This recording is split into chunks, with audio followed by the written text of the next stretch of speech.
and ho, ho, ho, wild ones. It's Bernadette. I am here with your pick a card tarot reading for Monday, December 7th, 2020. Jingle all the way. Yes, you might can tell. I told you guys I was a kid. I love Christmas. I love Yule. I love Kwanzaa. Listen, are you kidding me? A fire pit, some great drinks, a celebration of any kind. I'm your Huckleberry. I'm in. So, also, I'm smiling because I love the card that's come for y'all today, and you're going to be like, hey, listen, that's like when parents try to get gross cough medicine down and they're telling you, something else, diversion, diversion, diversion, trick, trick, trick. But honestly, this card is one of the most beautiful cards in the deck, and we're going to get to why. So today's card is the Cecropia Moth, which in my deck, the Arcanimal Tarot and Oracle deck, which is what I read from. And for those of you who've never seen it or who are just joining us, ta-da, this is my award-winning, now best-selling tarot deck, and it is the tarot portion of this deck is based on the Rider-Waite Tarot. So, listen, I can hear the collective groan from here, and I promise I'm not trying to trick y'all into seeing the sunny side of the street just because it's the death card and it's Christmas time. I promise. I'm telling you, change is beautiful, and we're going to talk about that. So, just remember now, the chakra of today is the root chakra, and the governing planet is the moon, which is all about the feelings and the emotions. And when you take a look at the death card, people recoil in horror from this card. And even those that, understand that death of any kind is a change. It doesn't have to mean physical death, although it can, but it doesn't have to mean physical death. This card is not very well respected. Well, it's respected, but usually like from a sense of fear, but it's not really honored the way that it should be. And I'm going to change that. I'm leading the charge. I am leading the charge to change everybody's opinion about the death card. So let's take a look at the traditional meanings of the Rider-Waite death card. And I'll point out some things in there that are so closely tied to moth energy. And by the way, I'm surprised this card waited until December to come out, but then again, not really, because, when you guys are reading, like whether you're doing psychic readings, mediumship readings, tarot readings, oracle readings, runes, whatever, it's really important to take a look at everything holistically. And what that means is just not at face value of things. Understanding the chakras and the cardinal directions and the season that things belong to and the numerology behind things, and just those subtle, omens and messages and symbols that are they're really everywhere you look if you will open your eyes. They're just everywhere.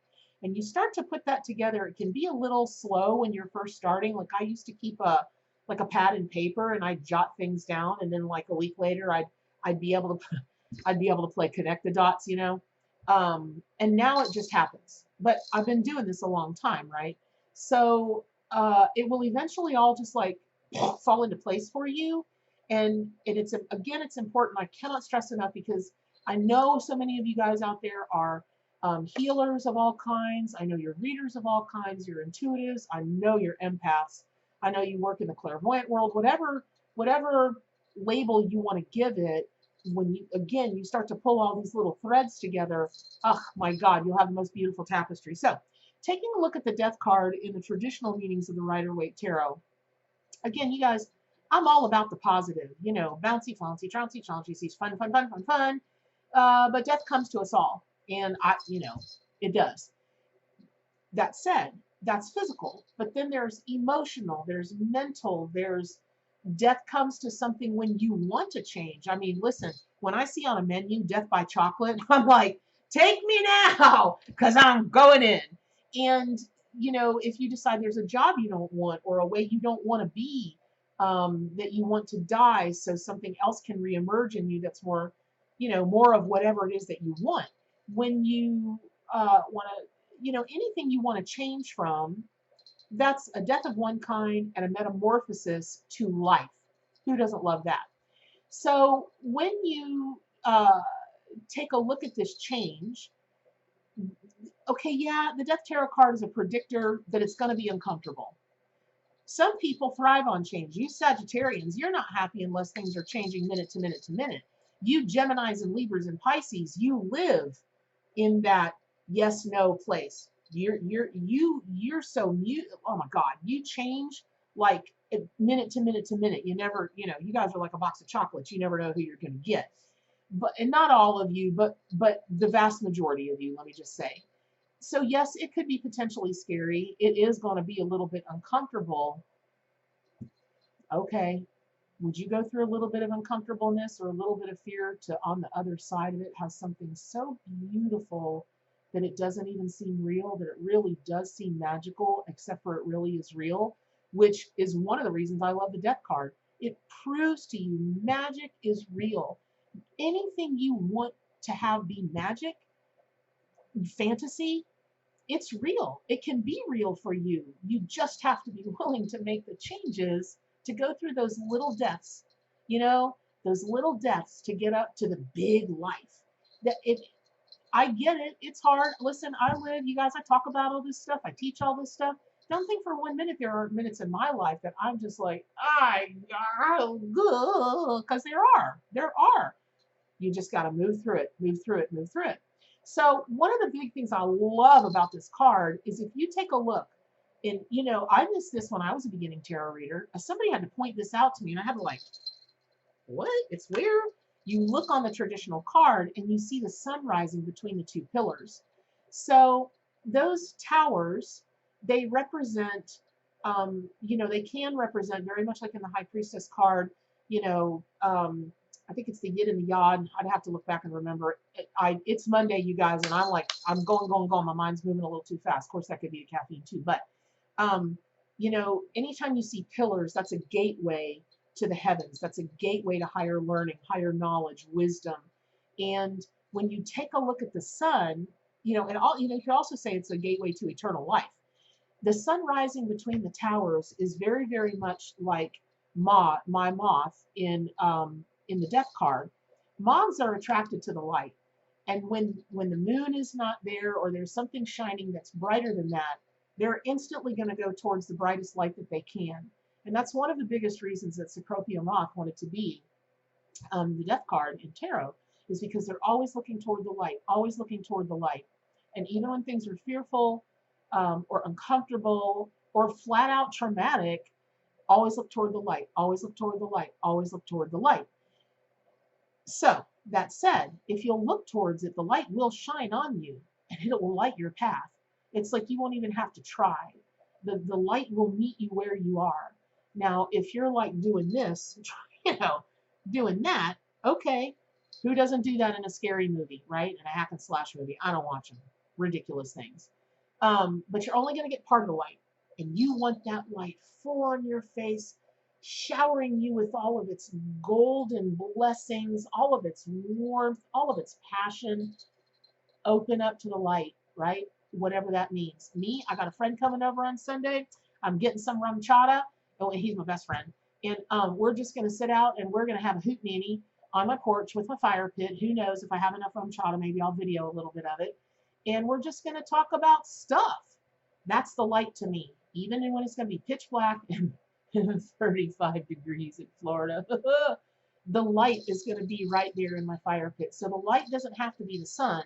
The light can be anything you want it to be. I'm a big chandelier freak. I got 4 or 5 of them in my house. It's ridiculous. It's a small house, but I got 4 or 5 of them of different sizes. When I turn the lights on in those things, that's it. That's my light. So light can be the sun, but if you're like me, I got lupus. It's uncomfortable because I'm a beach girl and I love nothing than to be like that on the beach, all slathered in copper tone. And I can't anymore because it triggers drama with my lupus, right? And so I have to find those things someplace else. And why I go through that story and being a little sherry is because when you start working with metaphysics, you can get in your head what the light means. Go to light, do this, do that. For some people, it's a vision. For some people, it's, the heavens open up, oh, and the angels come out and sing. And for some people, and this is what I'm encouraging you to do, I don't care if it's the pin light on your keychain that you use so that you can see your car door or open your outside door or whatever. That's a light. Go towards whatever light you have available to you at that moment. Whatever light it is, do it. Okay. So, and that's an order. So, okay. So, when you take a look at the seeing eternal life or seeing the light, that's usually when things come into clarity, what's really most important. And that's the other reason Cecropia Moth wanted to be the Death Tarot card. Is just like on here, you see just in the back these little brown spots. If you can see the whole thing and see them turn like this, if you've ever noticed, moths generally have lots of spots on them that, gosh darn, if those things don't look like eyes, it's a little bit creepy, all the eyes everywhere. And I always see moths because when they've got those eyes and they're headed to the light, they can see it with eyes that we can't, with a greater vision than we can. And so when you are looking at feeling that, the golden blessings and having them shower down on you, and feeling the passion and feeling the warmth and feeling, try to see yourself with a lot of different eyes. Now in this card also, one of the reasons that Moth was like, take a look at my markings, and I was like, well, take a look at that and that, it kind of looks like a heart. Sure does on a Cecropia Moth. When they unfold those wings, there's a big heart there. So know that you are you're never alone. You're never alone when you're going through these things, you guys. I'm about one of the most solitary people I know in my life, and I don't feel alone. I don't feel lonely. Sometimes I wish that I had a partner, or whatever, and sometimes I wish, on a Saturday night when I'm like, watching reruns of Criminal Mind or some Disney movie, or right now it's the it's the Hallmark Christmas movies. Yes, I'm like that. Sometimes I wish I had someone to share that with, or I had a friend over or whatever, but that's very rarely, because in my spirit, I know I'm not alone. And, this time of year, people can feel very isolated, especially with all the pandemic and the COVID thing going on. But even over and above that, this can be a time that you feel very isolated, and you don't have to be that way, because what you can do is you can change whatever that you want. If you want a partner, if you want to have more people over, or you want to be over with more people, or this or that, that heart, right? They're out there for you, and you're there for them. You guys just have to meet, right? And you can find a way to do that, because you can look through Moth's eyes, and you can see through the eyes of the Death Tarot, and you can make whatever changes you want. And it's uncomfortable. When I think of dating again, whoa, I'm like, oh, you know what? I'm going for the Ben and Jerry's, because I'd rather do that. And so, and by the way, oh my gosh, you guys, I don't know if you remember a reading from like a week and a half ago, and I talked to you about the young fellow who I just love, Ashish, who gave me a message unwittingly about telling these stories, and here I am telling this story. I promised him I would tell you guys he's single and he's looking, and he's just the most darling, kind, intelligent, spiritual. I just love this kid. And so I think he's close to 30, not that that will matter, but he's single and he's looking. Okay, Ashish, I put the plug in for you. You guys can find him on my Facebook, okay? You'll find him somewhere in the comments of YouTube. So where I'm going with this whole change thing is, any card can be an aha moment for you. Any card can ding, the light goes on. Oh, I could have had a V8. It can be an epiphany for you. But the Death card is the symbol. It is the omen. It portends of. I mean, I'll break out my thesaurus and I'll give you all more words of saying it's symbolic of change. The caveat is it's an uncomfortable change. It could be painful change. It could be traumatic change. But again, if you'll just breathe and lean into it, you'll ride that ride. I had somebody tell me the other day, speaking of riding that ride, we were talking about that crazy scene in Willy Wonka, Come With Me, and it's that, they're on the boat, and there's all these images coming at them, and we were talking about the eyes. Actually, we were talking about the eyes of a peacock feather. And they call that, in their shamanic circles, they call that the shamanic ride. I was like, because I've heard it called the shadow self ride, from people that love to analyze films and the things, the symbolism that they put in films and all that kind of thing, which I love to do too. But to me, I was like, oh, that's the nightmare ride. And they were like, yes, but if you see it this way. And I was like, oh my gosh. So it's kind of the same thing. It could be a little bit like that ride in Willy Wonka, but when you get to the other side of it, it's a beautiful thing, right? Okay. So just very quickly, when you take a look at the color symbolism in the death card, the lower portion of the death card is yellow. That's intellect and spiritual awareness. The blue is subconscious and intuition. And then the transforming activity of the black to the white is death and rebirth, right? And that is the yin and the yang, or the yin and the yang, as some of you call it. Somebody wrote me the other day and was like, it is yan, not yang. I know you're from the South. And I was like, well, you know what? I'm just going to call it the yin and the dang. How about that? So anyway, when you take a look at that, the death and rebirth, it raises your consciousness through the blue waters of the cosmic womb. It gives you maybe a deeper or a larger awareness of the eternal nature of everything. Maybe it opens your eyes to your own spiritual destiny. And then the yellow in this, that's symbolized by the yellow sun and the gray sky.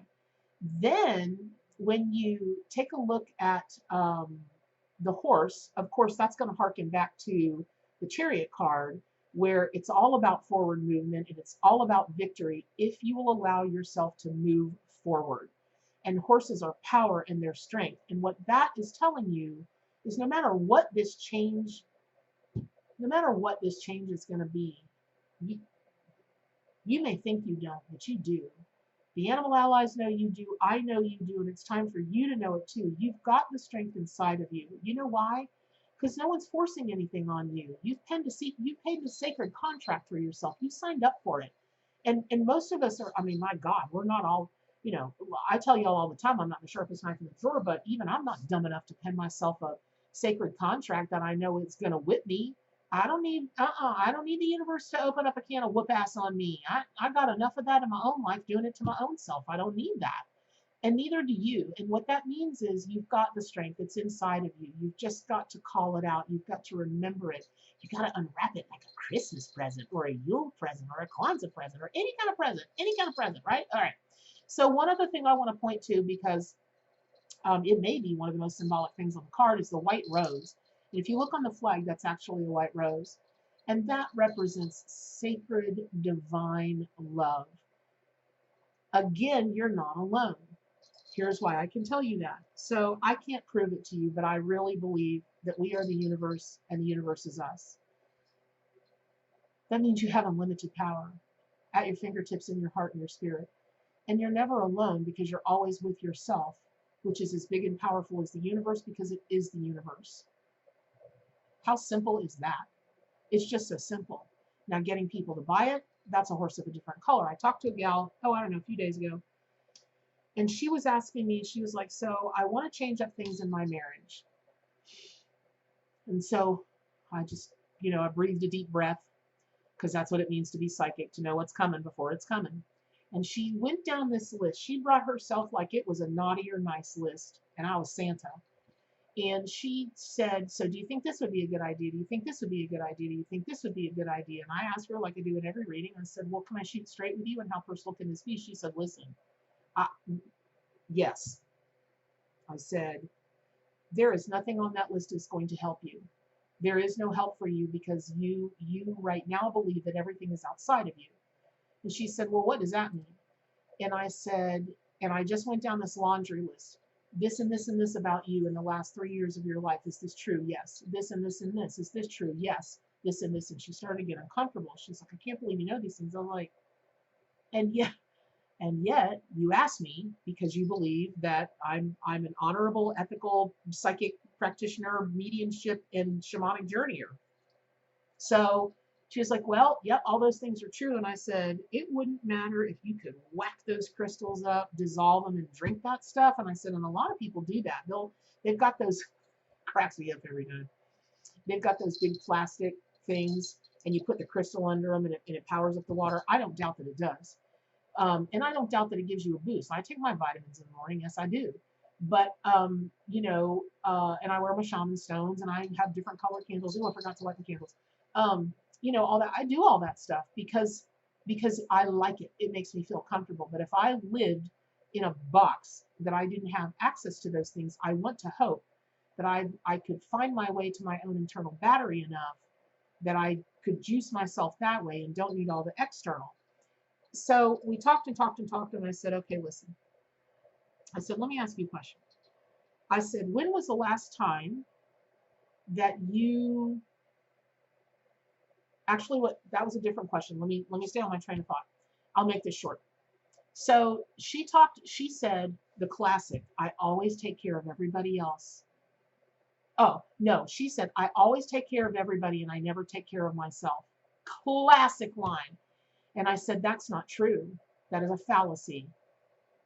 What do you mean? I said, you don't take care of everybody. She said, who don't I take care of? I said, yourself, and you're everybody.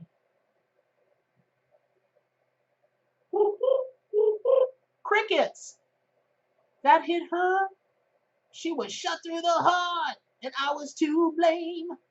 I don't give love a bad name, though, because the love I spread is self-love. We're going to start there. That's always where it starts. And then you love everything and everybody. I'll probably watch, speaking of which, I'll probably watch Love Actually at least 10 times before the end of the year and cry at the same places every dang time. Every time. So, it's a Pavlovian thing. So, all of that said, and what this has to do with the moth, the heart on this moth and all Cecropia moths, is the self-love to know that you can transform at any time you want, and that choosing the death of something, including your outmoded, outdated, unwanted, unneeded, not helpful, see where I'm going with that, ways? There you have it. It's time to do that. And you're in the winter time when, listen, hardly anything in Florida goes to sleep. I mean, places that don't get snow in harsh winters, we're still green. I still got flowers blooming in my backyard, not like I did before it hit 30, 35 the other day and stayed a little chilly this week. But it won't matter. That stuff will come back and bloom again the minute it hits 70. But it's still winter time, and I do honor the season quite a bit. And if you do live in a place where, and you might be like, if you're in, I think Australia, it's their summertime right now, pretty sure. Pretty sure. And, if you're in a place where it's summer for you, the opposite might be true for you, meaning, the heat that you're in, or any part of the world that's not winter time. Because, I know, listen, I look at my analytics. Thank you guys from all over the world for tuning in. But whatever season it is, you can find change in that season. Let's say it is your hot time. Well, there are things that will only grow in the fall. I mean, and let's be honest about that. We're talking like food, okay? There's food that you harvest in the fall and then, a little bit into winter time, and it doesn't grow in the summer. And during the summer, it may be about whatever sustenance you think you need. It may be about understanding that you don't need as much sustenance as you thought you needed. Maybe there's some kind of what's the word I'm looking for? Where people depend on you. Codependent. There might be a codependency that that sustained you for a long time. Anger might have sustained you for a long time. You might have been a person that lived, and I won't go into that story today, but there's going to come an animal. I'm going to tell you guys about this person I know. I never saw a human being that set themselves up as a victim in my life as much as this person does. The loop that this person is in. I don't even chew the popcorn. I can't handle it. I can't handle it because the life this person could be leading. Anyway, but maybe you're codependent, or you see yourself as a victim, or you don't know that you see yourself as a victim. Now's a good day to start seeing that. Anyway, where I'm going is, it doesn't matter what season you're in right now. You'll be able to make the connections of the change that needs to go on. Okay, so I want to come to moth really quickly because, when it comes to like what insects are the favorites in the spirit, totem, and power animal world, listen, dragonflies, butterflies, lightning bugs, the pretty ones. Have you ever seen a little moth? First of all, they're like big as a cat, and they're just, the colors, they're stunning. And moths, crazily enough, I find, are more colorful than butterflies, but they're moths, and they don't have the lore and the legend behind them, because not everybody gets to see moths of that color and whatnot. We're used to the brown, the dull colors, the whatever, but that's not true on all of them. And furthermore, oh my gosh, again, when you think about the eyes on the moth's wings, it's just such a beautiful, unrivaled beauty, I think, to have that, because symbolically, it is It is, God, I'd love to be able to see as much as those eyes symbolize that you see. Their mouths, a hummingbird or a moth mouth is as long, it's like crazy long, and they gather nectar like hummingbirds do. And so when you take a look at that, silk moths, which a cecropia moth is, they can represent savoring life's sweetness, but savoring it for longer. And and taking in, drinking in all the best lessons that Mother Nature has to provide. The Native Americans in the California area think that moths embody healing, transformation, and the power of living a prayerful life while also staying connected to the Great Spirit. They're travelers, and they bring messages, and they bring messages. You know, again, when you start taking a look at all their eyes, what's these are some questions you can ask yourself, because sometimes, well, a lot of times, tarot cards and the animals will show up not for what you're going through at that moment, but to give you a glimpse into the future. And you can ask yourself things like, okay, well, I something's going to be revealed. What's about to be revealed? You know, you might get an uncomfortable feeling, or just a knowing that something is going to change. Um, Moth can help you with that. Moth will guide us through the reawakenings, or through the awakenings, because remember, they go from the cocoon state to that glorious birth. And then you can always walk in faith when you see a moth, or really a butterfly, because you know that something wonderful is coming. You just got to bust up out of that darkness, right? And that cocoon thing. You've just got to bust up out of it. When you take a look at romance, you know, butterflies, you don't go, I'm feeling Randy. I'm feeling romantic. I just butterflies are on my mind. You never hear anybody goes, moths are on my mind, especially those pesky little boogers that'll eat you out of house and home. You know, if you got sweaters or whatnot. Um, but that's also when people are like crying about moths. I'm like, well, first of all, you need cedar, and second of all, um, when we wear things, and moths are eating away at what we're wearing, it's probably a good time to think about, what outfit am I wearing? How am I front facing to the world? And is that suiting my purpose? Is it authentic? And do I need to work on my authenticity? Do I need to just say, hey, I want to change it up. I want to I want to, what I present to the world, I want to be very different. What I want to be cloaked in is very different. Maybe not just for what the world might think or see, but for what you think and see, because it's only important what you think and see, right? Okay. So I hope all of this has been helpful. Whether you're calling on Moth as your spirit animal, if Moth is your totem, Moth people, man, you guys are light followers like nobody's business. And when you want to adopt or invoke that part of Moth as your power animal, you know, they're real fragile little things, but they're really not, because what they have to go through to incarnate is just amazing. And what they just their internal navigational system to always be pulled toward the light, which I know I've said about 4,000 times today, but I just can't say it enough. The light, the light, the light. You could even want to call it changing your perspective. You know, when my mom was killed back in 97, which is what got me started on the metaphysical path, everybody around my sister and I they were horrified. A lot of them were horrified. But there were some that just really were inspired by the fact that it didn't matter how deep and dark and horrible, and y'all, these were dark times, just like from Harry Potter. They were dark times. It didn't matter. We could spin it and make a joke out of it. Dark humor, but humor nonetheless. One day I'll tell you the story of my niece taking all the scraps, because, you know, when somebody dies in the South, you'll get food for 75 months. And there wasn't anywhere more to store it, nothing. Anyway, we told our niece, hey, take this outside and put it, you know, anyway. She was traumatized. She was young. She didn't hear us. She dumped that stuff in the front yard. The next thing you know, she's screaming for us. Well, I'll tell the story now. So the next thing you know, she's screaming for us. We go running out thinking she got bit by a snake because, you know, in the country, you always got to be thinking about that. We walk out, and dang if there aren't 12 or 13 fence posts in the front with buzzards on them. Buzzards! And my sister and I looked at each other and went, well, it can't get any kookier than this. And then my sister just laughed. She couldn't breathe. She couldn't talk. The tears down the face. She says, Bernadette. I said, what?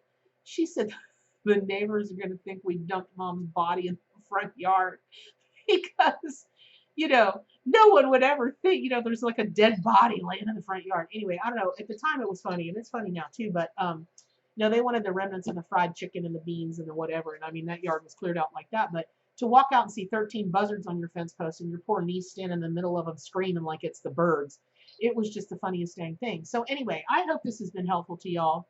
And I just love you. And gosh, I wish for you that you see the death card now as the beautiful omen that it really can be. And that at its core, it really is. And I'm not trying to sugarcoat things.